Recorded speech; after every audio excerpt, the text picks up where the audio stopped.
Kali ini saya akan bicara tentang yang namanya keintiman dengan Roh Kudus. Kadang-kadang sebagian orang bicara tentang Roh Kudus itu seolah-olah bicara tentang kuasa, bicara tentang kekuatan. Tetapi saya mau ngomong sama saudara, Roh Kudus itu satu pribadi. Yes, dia punya kuasa. Bahkan kuasanya itu yang terbesar. Yes, dia mampu dan sanggup dan kuat untuk melakukan segala perkara. Tetapi itu atributnya. Esensinya Roh Kudus yang sejati, dia adalah pribadi. Ya, dia adalah pribadi ketiga dari Allah Tritunggal, Allah Bapa, Allah Anak, dan Allah Roh Kudus. Dan saat ini saudara dan saya hidup di zamannya Roh Kudus yang dominan untuk ada di dunia. Ada masa di Perjanjian Lama, itu masa di mana Allah Bapa itu yang lebih dominan. Terus kemudian ada masa ketika Yesus Kristus turun ke dunia jadi manusia, 3,5 tahun dia memanifestasikan dirinya secara jasmani. Itu yang kelihatan, itu yang dirasakan, dan itu akan menjadi interaksinya. Dan juga tentunya nanti di kerajaan 1000 tahun Yesus akan datang kedua kalinya untuk memerintah sebagai raja di atas segala raja. Itu adalah masa di mana anak Allah akan dimanifestasikan ke dunia ini. Oke. Tetapi sekarang saudara dan saya hidup di zamannya Roh Kudus. Jadi kalau Allah Bapa itu pribadi, Yesus Kristus itu pribadi, Roh Kudus juga pribadi. Itu sebabnya ayo kita berinteraksi sama Roh Kudus sebagai satu pribadi. Anda bayangin aja kalau saudara berinteraksi sama pasangan saudara, sama istri saudara, sama suami, sama pacar saudara, atau sama teman saudara. Itu kan pribadi mereka. Tapi saudara berinteraksi kayak benda. Maka akan aneh sekali hubungan itu, dan saya yakin mereka akan marah dengan cara saudara berinteraksi sama mereka. Itu sebabnya perlakukan pribadi sebagai pribadi. Perlakukan Roh Kudus sebagai pribadi. Dia punya perasaan loh. Dia bisa merasa happy, dia bisa merasa sedih, dia bisa merasa excited, dia bisa merasa...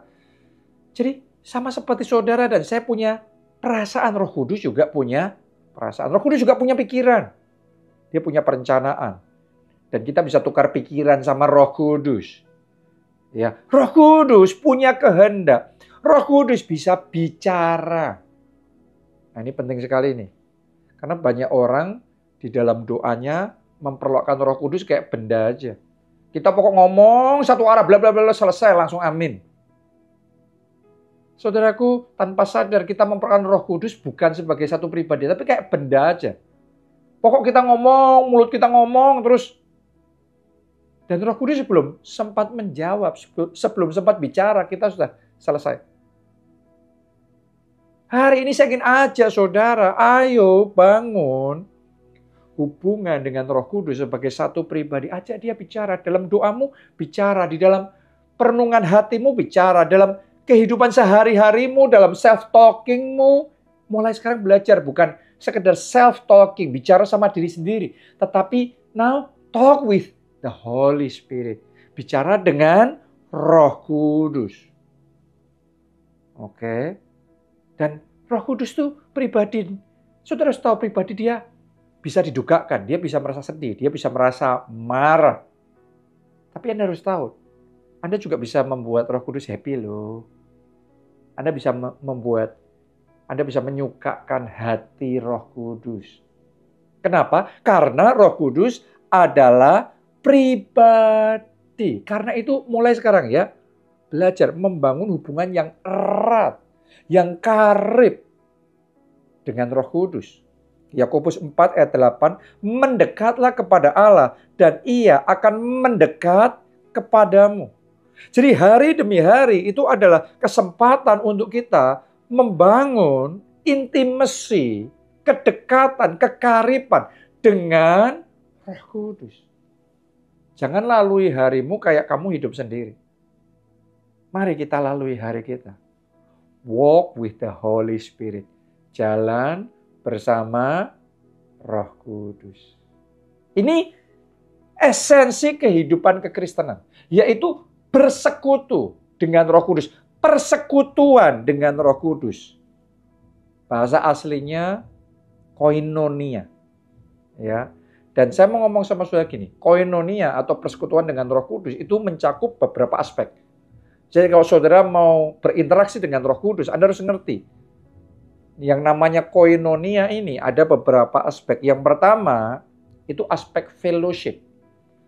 Fellowship itu kita bersekutu dengan Roh Kudus, kita berteman dengan Roh Kudus, kita bersahabat dengan Roh Kudus.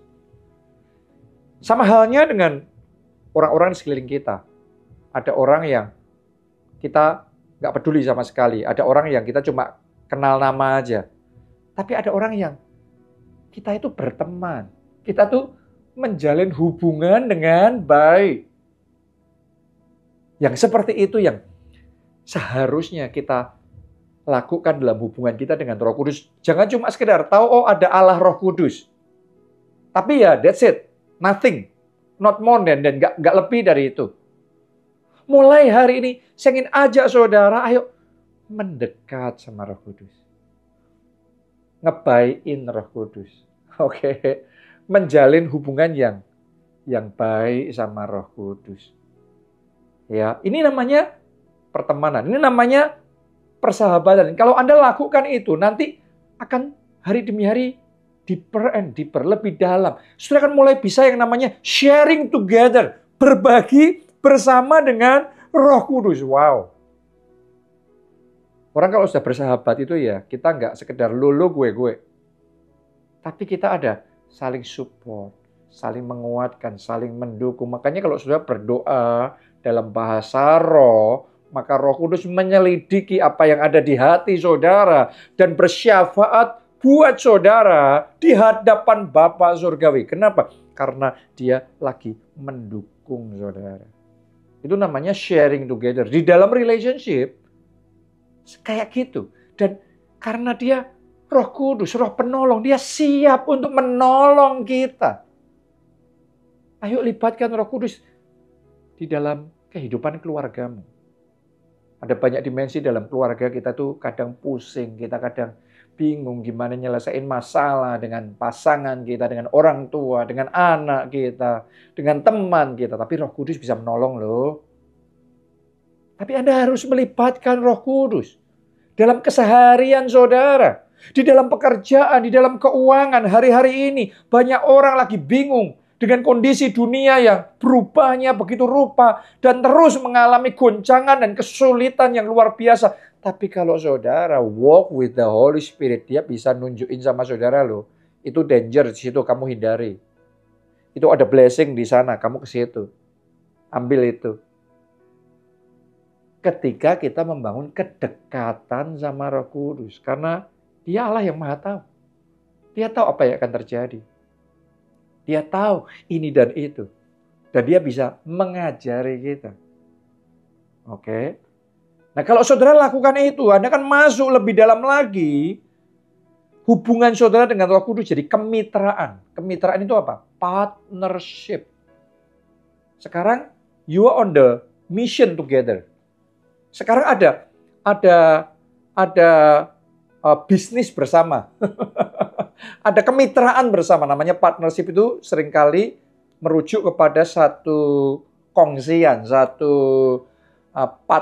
partneran kita untuk melakukan satu visi bersama. Tahukah saudara, kalau Anda jalan sama Roh Kudus, visi kerajaan Allah, dia bisa berikan sama saudara. Dan dia bisa pakai saudara jadi terang bagi bangsa-bangsa. Jadi berkat bagi banyak orang. Melalui hidup saudara, banyak jiwa yang diselamatkan. Yang lemah dikuatkan, yang sakit disembuhkan. Banyak pernikahan bisa dipulihkan melalui hidup saudara. Dan Anda lakukan itu dengan mudah oleh pertolongan Roh Kudus. Kenapa? Karena kita berpartner dengan Roh Kudus. Kalau sudah kayak gini lebih dekat lagi ya, bukan cuma sekedar teman hahihi ya. Ada teman-teman kita tuh hahihi, oke. Tapi kalau sudah bicara partnership bersama, itu diper lagi tuh levelnya. Oke. Dan saya berdoa dalam hidup saudara Anda dipakai oleh Tuhan untuk melakukan perkara-perkara besar, mengalami kemenangan-kemenangan besar. Kuncinya adalah partnership with the Holy Spirit. Berikutnya lagi adalah intimacy, kedekatan sama Roh Kudus. Sampai kita itu manunggal dengan Roh Kudus. Dia di dalam kita di dalam dia. Satu, manunggal. Kalau sudah kayak gitu, kita ini jadi the carrier of the presence. Di mana kita ada, Roh Kudus juga ada. Orang-orang yang punya kedekatan yang luar biasa sama Roh Kudus. Nama-nama besar dalam sejarah gereja Tuhan. Seperti Smith Wigglesworth.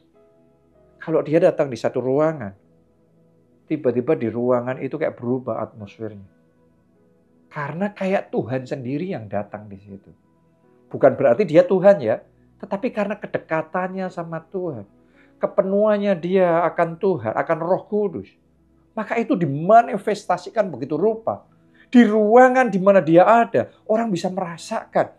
Di situ Tuhan ada. Dan tiba-tiba tanpa dia berkata-kata, orang-orang dia masuk di satu kereta. Adakah satu kejadian, dia masuk di satu kereta, di gerbong kereta, dia cuma diam. Tapi tiba-tiba di kereta itu terjadi lawatan Tuhan. Orang-orang kayak merasa ditegur dari dosa-dosanya. Merasa sangat bersalah. Dan tiba-tiba pada menangis dan kemudian minta ampun. Terjadi pertobatan di sana. Coba Anda renungkan itu. Karena kehadiran Tuhan yang begitu jelas dalam kehidupannya. Dan ini diperlevel lagi. Keintiman dengan Roh Kudus. Ini doa saya ya, hari demi hari. Kita masuk dalam hubungan sama Roh Kudus itu deeper and deeper, lebih dalam dan semakin dalam. Kuncinya adalah ketaatan. Rahasianya trust and obey. Percaya dan taat.